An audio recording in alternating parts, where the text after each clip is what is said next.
Et là, la chod. Chazak, Ovaru, Rabotai, Besorot, Tovot. Excellente journée, on est aujourd'hui le 14. Yat Hazaka, dans le mois de Cheshvan. Il y a une très belle halakha que chacun de nous connaît, mais si c'est un peu la paracha de cette semaine, c'est qu'il faut renforcer ce domaine-là.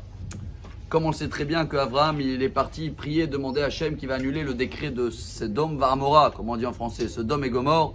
Et il a essayé de négocier, et à la fin, bon, Lot, il a été sauvé, mais la suite de Sodome, on la connaît jusqu'à aujourd'hui. Mais quand Abraham, il devait retourner pour prier, chers amis, la Torah, elle raconte, Vayashkem Abraham et la Makom Asher Ammad Sham Batechila. Ça veut dire, même si la veille, il a fait une prière, que selon la volonté d'Abraham, elle n'a pas été réalisée à 100%.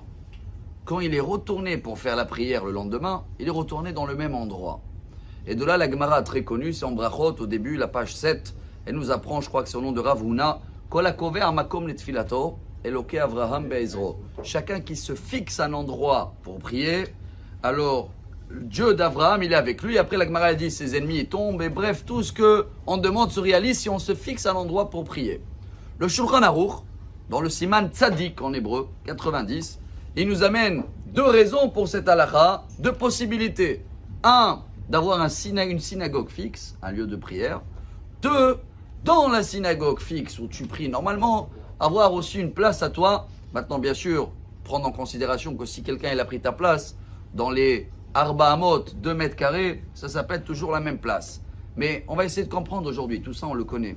Qu'est-ce qu'il y a dans le même endroit que la prière peut passer peut-être mieux? On sait très bien, et on a vu ça la semaine dernière, un changement de nom, un changement d'endroit, change le mazal. Avraham, Lech Lecha, Avraham il a changé de nom, et les portes ils sont ouvertes, il a eu des enfants.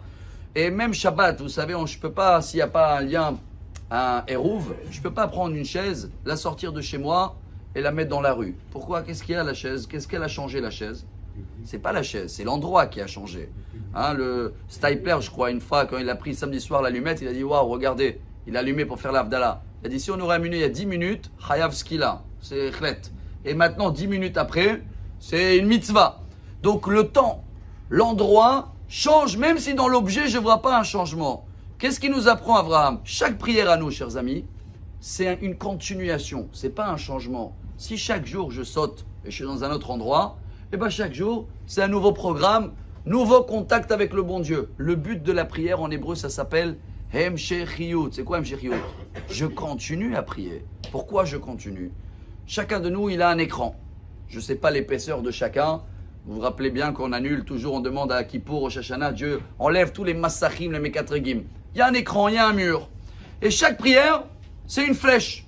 Bon, et on creuse, et on creuse. Maintenant, si tu es toujours dans le même endroit, peu importe l'épaisseur de ton mur, de ton accusateur, à un moment, le trou, tu vas le faire. Mais si chaque jour, tu es dans un autre endroit, alors c'est comme si tu tires des flèches un peu partout dans les murs. Et là, ça peut mettre un peu plus de temps de faire les trous. Alors voilà, chacun de nous qui va essayer, que ce sera dans l'endroit où il prie, dans la synagogue, à la maison, il y en a qui sont encore en quarantaine, je ne sais pas, mais je me rappelle l'année dernière, on avait... Peu importe où tu es, essaie de te fixer un endroit et de continuer la prière que tu avais fait la veille. Et comme ça, Bezrat Hashem, Eloke Avraham, Yeh Bezrenu, et on va avoir une excellente journée et des bonnes nouvelles. Amar Rabbi Elazar.